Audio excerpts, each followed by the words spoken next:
श्री साईं सच्चरित्र अध्याय 14 प्रारंभ।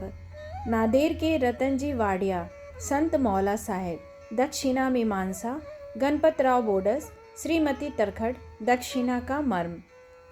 श्री साईं बाबा के वचनों और कृपा द्वारा किस प्रकार असाध्य रोग भी निर्मूल हो गए, इसका वर्णन पिछले अध्याय में किया जा चुका है। अब बाबा ने किस प्रकार रतनजी वाडिया को अनुग्रहित किया तथा किस प्रकार उन्हें पुत्र रत्न की प्राप्ति हुई, इसका वर्णन इस अध्याय में होगा। इस संत की जीवनी सर्व प्रकार से प्राकृतिक और मधुर है। उनके अन्य कार्य भी जैसे भोजन, चलना फिरना तथा स्वाभाविक अमृतोपदेश बड़े ही मधुर हैं। वे आनंद के अवतार हैं। इस परमानंद का उन्होंने अपने भक्तों को भी रसा स्वादन कराया और इसलिए उन्हें उनकी चिर स्मृति बनी रही। भिन्न भिन्न प्रकार के कर्म और कर्तव्यों की अनेक कथाएं भक्तों को उनके द्वारा प्राप्त हुई, जिससे वे सत्य मार्ग का अवलंबन कर सके। बाबा की सदैव यही इच्छा थी कि लोग संसार में सुखी जीवन व्यतीत करें और वे सदैव जागरूक रहकर अपने जीवन का परम लक्ष्य आत्मानुभूति अवश्य प्राप्त करें। पिछले जन्मों के शुभ कर्मों के फलस्वरूप ही यह देह प्राप्त है और उसकी सार्थकता तभी है जब उसकी सहायता से हम इस जीवन में भक्ति और मोक्ष प्राप्त कर सकें। हमें अपने अंत और जीवन के लक्ष्य के हेतु सदैव सावधान तथा तत्पर रहना चाहिए। यदि तुम नित्य श्री साईं की लीलाओं का श्रवण करोगे तो तुम्हें उनका सदैव दर्शन होता रहेगा। दिन रात उनका हृदय में स्मरण करते रहो। इस प्रकार आचरण करने से मन की चंचलता शीघ्र नष्ट हो जाएगी। यदि इसका निरंतर अभ्यास किया गया तो तुम्हें चैतन्य घन से अभिन्नता प्राप्त हो जाएगी। नादेर के रतन जी। अब हम इस अध्याय की मूल कथा का वर्णन करते हैं। नादेर में रतन जी सापुर जी वाडिया नाम एक प्रसिद्ध व्यापारी रहते थे। उन्होंने व्यापार में यथेष्ट धनराशि संग्रह कर ली थी। उनके पास अतुलनीय संपत्ति, खेत और चरोहर तथा कई प्रकार के पशु, घोड़े, गधे, खच्चर आदि और गाड़ियां भी थीं। वे अत्यंत भाग्यशाली थे। यद्यपि बाह्य दृष्टि से वे अधिक सुखी और संतुष्ट प्रतीत होते थे, परंतु यथार्थ में वे वैसे न थे। विधाता की रचना कुछ ऐसी विचित्र है कि इस संसार में पूर्ण सुखी कोई नहीं और धनाढ्य रतन जी भी इसके अपवाद न थे। वे परोपकारी तथा दानशील थे। वे दीनों को भोजन और वस्त्र वितरण करते तथा सभी लोगों की अनेक प्रकार से सहायता किया करते थे। उन्हें लोग अत्यंत सुखी समझते थे, किंतु दीर्घ काल तक संतान न होने के कारण उनके हृदय में दुख अधिक था। जिस प्रकार प्रेम तथा भक्ति रहित कीर्तन, वाद्य रहित संगीत, यज्ञोपवीत रहित ब्राह्मण, व्यवहारिक ज्ञान रहित कलाकार, पश्चाताप रहित तीर्थ यात्रा और कंठमाला रहित अलंकार उत्तम प्रतीत नहीं होते, उसी प्रकार संतान रहित गृहस्थ का भी घर भी सूना ही रहता है। रतन जी सदैव इसी चिंता में निमग्न रहते और वे मन ही मन कहते, क्या ईश्वर की मुझ पर कभी दया न होगी? क्या मुझे कभी पुत्र की प्राप्ति नहीं होगी? इसके लिए वे सदैव उदास रहते थे। उन्हें भोजन से भी अरुचि हो गई थी। पुत्र की प्राप्ति कब होगी, यही चिंता उन्हें सदैव घेरे रहती थी। उनकी दासगनु महाराज पर दृढ़ निष्ठा थी। उन्होंने अपना हृदय उनके सम्मुख खोल दिया। तब उन्होंने श्री साईं समर्थ की शरण जाने और उनसे संतान प्राप्ति के लिए प्रार्थना करने का परामर्श दिया। रतन जी को भी यह विचार रुचिकर प्रतीत हुआ और उन्होंने शिरडी जाने का निश्चय किया। कुछ दिनों उपरांत वे शिरडी आए और बाबा के दर्शन कर उनके चरणों पर गिरे। उन्होंने एक सुंदर हार बाबा को पहनाकर बहुत से फल फूल भेंट किए।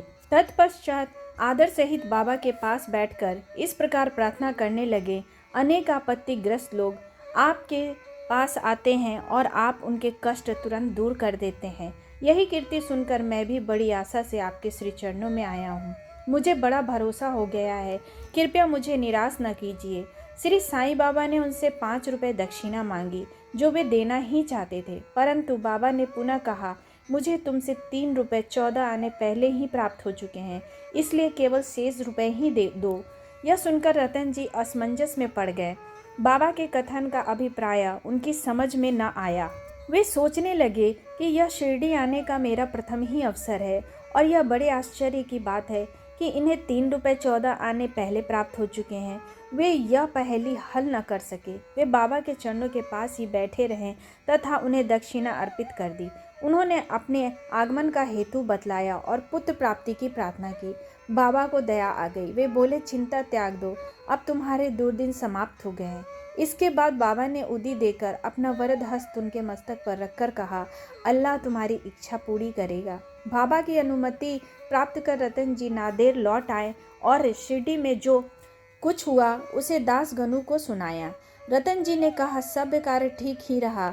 बाबा के शुभ दर्शन हुए, उनका आशीर्वाद और प्रसाद भी प्राप्त हुआ, परंतु वहाँ की एक बात समझ में नहीं आई। वहाँ पर बाबा ने कहा था, मुझे 3 रुपये 14 आने पहले ही प्राप्त हो चुके हैं। कृपया समझाइए कि इसका क्या अर्थ है।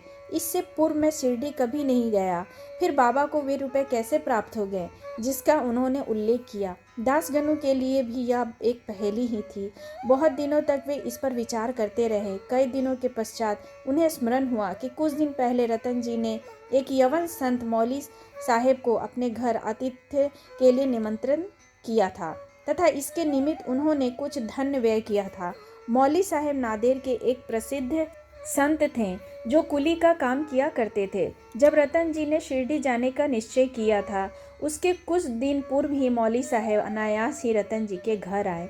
रतन जी उनसे अच्छी तरह परिचित थे तथा उनसे प्रेम करते थे, इसलिए उनके सत्कार में उन्होंने एक छोटे से जलपान की व्यवस्था भी की थी। दासगनु ने रतन जी से आतिथ्य के खर्च की सूची मांगी और यह जानकर सबको आश्चर्य हुआ कि खर्चा 3 रुपये 14 आने ही हुआ था, ना इससे कम था और ना अधिक। सबको बाबा की त्रिकालज्ञता विदित हो गई। यद्यपि वे शिरडी में विराजमान थे, परंतु शिरडी के बाहर क्या हो रहा है इसका उन्हें पूरा ज्ञान था। यथार्थ में बाबा भूत, भविष्य और वर्तमान के पूर्ण ज्ञाता और प्रत्येक आत्मा तथा हृदय के साथ संबद्ध थे। अन्यथा मौली साहेब के स्वागतार्थ खर्च की गई रकम बाबा को कैसे विदित हो सकती थी। रतन जी इस उत्तर से संतुष्ट हो गए और उनकी साईं चरणों में प्रगाढ़ प्रीति हो गई। उपर्युक्त समय पर उनके यहाँ एक पुत्र का जन्म हुआ जिससे उनके हर्ष का पारावार न रहा। कहते हैं कि उनके यहाँ 12 संतानें हुई, जिनमें से केवल 4 शेष रहीं। इस अध्याय के नीचे लिखा है कि बाबा ने राव बहादुर हरि विनायक साठे को उनकी पहली पत्नी की मृत्यु के पश्चात दूसरा ब्याह करने पर पुत्र रत्न की प्राप्ति बतलाई। राव बहादुर साठे ने द्वितीय विवाह किया। प्रथम 2 कन्याएं हुई जिससे वे बड़े निराश हुए, परंतु तृतीय बार पुत्र प्राप्त हुआ। इस तरह बाबा के वचन सत्य निकले और वे संतुष्ट हो गए। दक्षिणा मीमांसा। दक्षिणा के संबंध में कुछ अन्य बातों का निरूपण कर हम यह अध्याय समाप्त करेंगे। यह तो विदित ही है कि जो लोग बाबा के दर्शन को आते थे उनसे बाबा दक्षिणा लिया करते थे। यहाँ किसी को भी शंका उत्पन्न हो सकती है कि जब बाबा फकीर और पूर्ण विरक्त थे तो क्या उनका इस प्रकार दक्षिणा ग्रहण करना और कांचन को महत्व देना उचित था। अब इस प्रश्न पर हम विस्तृत रूप से विचार करेंगे। बहुत काल तक बाबा भक्तों से कुछ भी स्वीकार नहीं करते थे। वे जली हुई दिया सलाइयाँ एकत्रित कर अपनी जेब में भर लेते थे। चाहे भक्त हो या और कोई, वे कभी किसी से कुछ भी नहीं मांगते थे। यदि किसी ने उनके सामने एक पैसा रख दिया तो वे उसे स्वीकार करके उससे तंबाकू तथा तेल आदि खरीद कर लिया करते थे। वे प्रायः बीड़ी या चीलम पिया करते थे। कुछ लोगों ने सोचा कि बिना कुछ भेंट किए संतों के दर्शन उचित नहीं है, इसलिए वे बाबा के सामने पैसे रखने लगे। यदि 1 पैसा होता तो वे उसे जेब में रख लेते और यदि 2 पैसे होते तो उन्हें तुरंत उसमें से 1 पैसा वापस कर देते। जब बाबा की कीर्ति दूर दूर तक फैली और लोगों के झुंड बाबा के दर्शनार्थ आने लगे, तब काका ने उनसे दक्षिणा लेना प्रारंभ कर दिया। श्रुति कहती है कि स्वर्ण मुद्रा के अभाव में भगवत जन भी अर्पण है। अतः जब ईश्वर पूजन में मुद्रा आवश्यक है तो फिर संत पूजन में क्यों न हो। इसलिए शास्त्रों में कहा है कि ईश्वर, राजा, संत या गुरु के दर्शन अपनी सामर्थ्यानुसार बिना कुछ अर्पण किए कभी न करना चाहिए। उन्हें क्या भेंट दी जाए, अधिकतर मुद्रा या धन।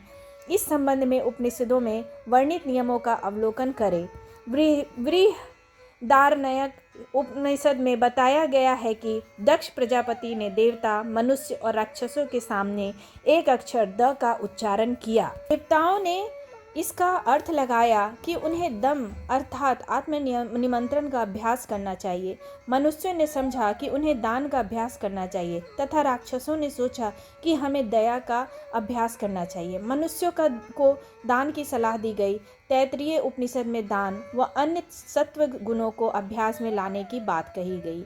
दान के संबंध में लिखा है, विश्वास पूर्वक दान करो, उसके बिना दान व्यर्थ है।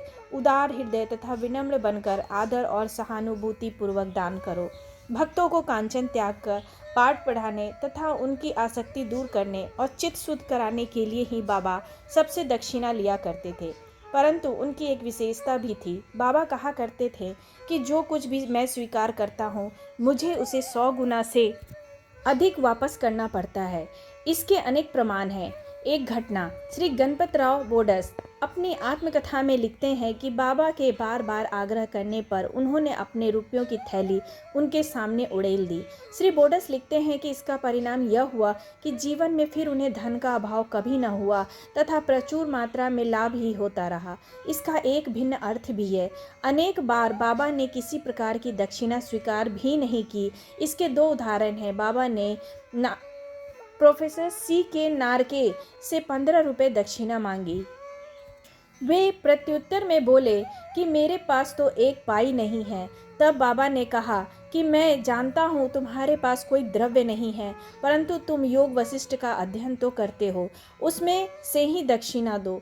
यहाँ दक्षिणा का अर्थ है पुस्तक से शिक्षा ग्रहण का हृदयंगम करना, जो कि बाबा का निवास स्थान है। एक दूसरी घटना में उन्होंने एक महिला श्रीमती R.A. तरखड़ से 6 रुपये दक्षिणा मांगी। महिला बहुत दुखी हुई क्योंकि उनके पास देने को कुछ भी न था। उनके पति ने उन्हें समझाया कि बाबा का अर्थ तो रिपुओं से है, जिन्हें बाबा को समर्पित कर देना चाहिए। बाबा इस अर्थ से सहमत हो गए।